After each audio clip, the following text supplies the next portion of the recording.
Alright, I'll make a quick video here of the General Motors 8-speed fluid pumps. The 8-speed is very unique amongst all of General Motors automatic rear-wheel drive transmissions, that the fluid pump is an off-axis fluid pump. So the fluid pump is not in line of the drivetrain. It's chain driven off axis, and it's actually part of the valve body assembly.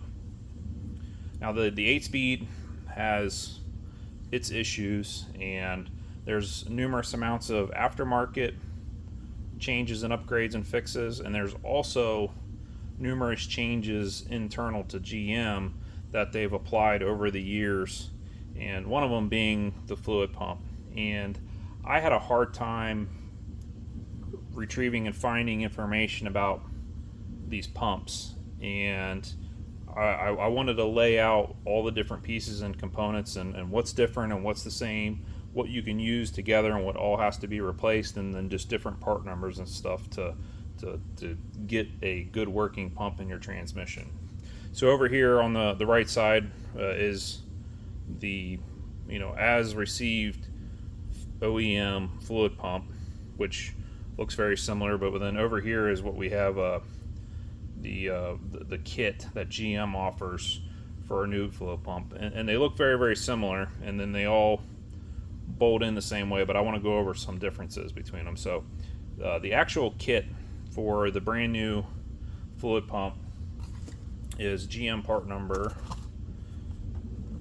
here, 242-99805, and when you buy this part number here, if you can find it, it includes this whole kit of stuff here. It's the pump, some gaskets, some hardware, and some seals and stuff. So the first thing is these are the case seals, where the short one is for, I believe, the 8L90, and the long one is for the 8L45. So this is like what plugs into the case, and then the valve body pushes up against this. So you get this in the kit, but just know that one is for the 8L45 and one is for the 8L90. You also get two new aluminum screws. Those are for when you have to remove this the chain guard, or if it's a guard or some type of bath for lubricant. But these are single-use screws, so when you have to take this out to get the chain out, to get the valve body off.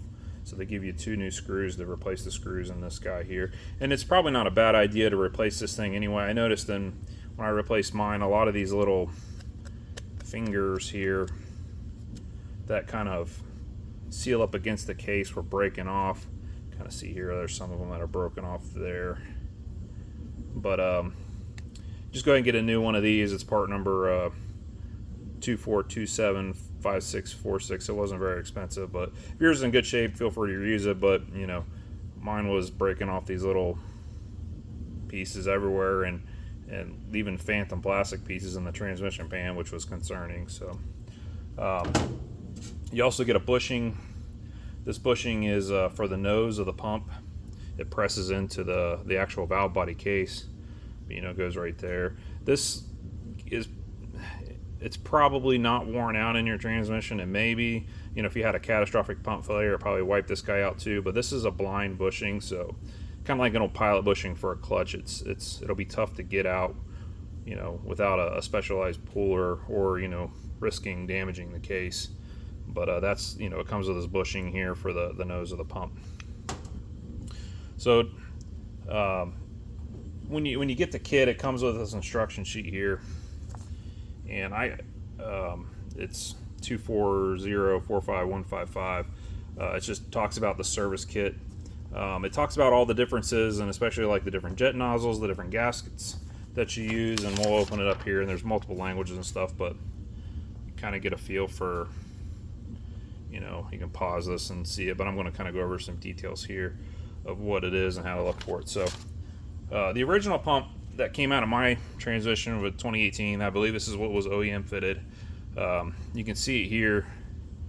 If you hold it up next to the new pump, the really only difference is there's kind of like this extra web casting over here, and then when you flip it out to look at on the inside, you can kind of see there's like a pocket here, and that's for that jet pump. Now, if you get some calipers out and stuff, you can definitely measure some differences in thicknesses of stuff. So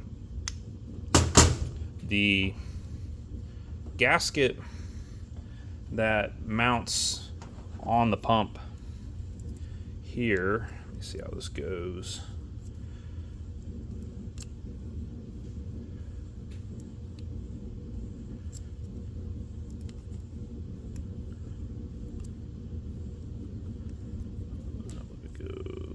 Just looking at the witness parts of it.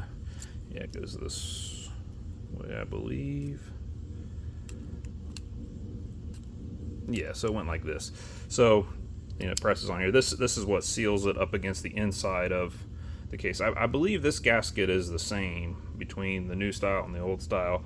I couldn't find a difference in between them, but just note that this is a one-time use gasket, so once you take it apart, you got to replace it. The big difference is the actual body of the pump to the case.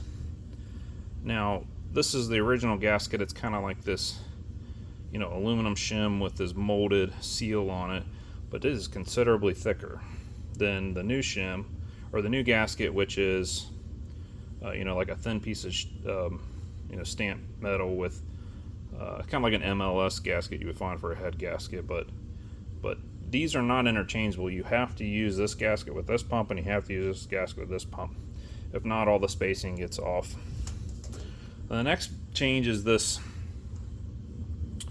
little jet nozzle, and these look pretty much similar, but I believe the telltale between the differences is obviously going to measure it, but you see this little, let me get the focus here, nub right there that sticks up. I believe that's the new style. Well, that's what denotes it being a new style versus, the original style does not have like a protruding nub right there.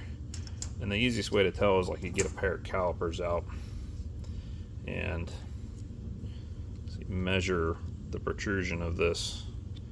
That's 251 there for the old one, or 215, and then 269. So that's a little bit longer here, but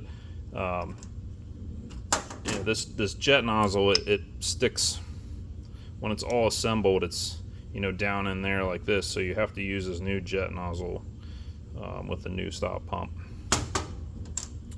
And then the last thing is the hardware. And the original hardware, let's see if I can get it to focus here. It'll say, it's a grade 9.8 M6 bolt, whereas the new pump, it is a grade 10.9 M6. And it is, it's kind of hard to see, but the original bolt looks to be about the same length or not, but I mean the biggest difference is the grade of the bolt.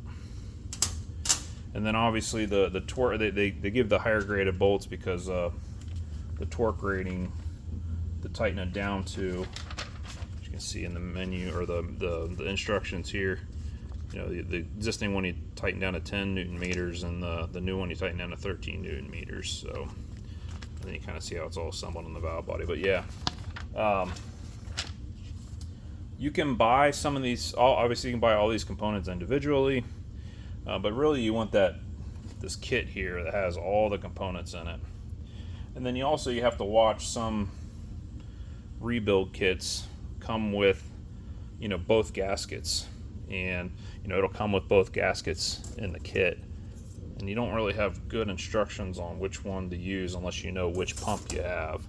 So again, the newer style pump has this extra rib right here, and where the original pump does not have it. And then if you flip it over, you can see this cavity here for the jet nozzle where it has to protrude into it. So when this jet nozzle gets installed into the valve body, it'll actually sit a little proud of the valve body mating face. And then whereas this one here, when you install it, it sits nice and flush in there, but there's no you know, there's no cavity here for this pump. So but yeah, those are the main differences.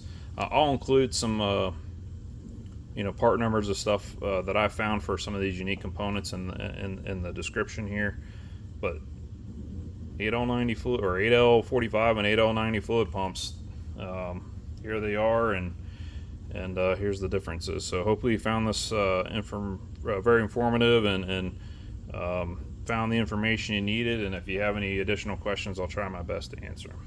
Thanks.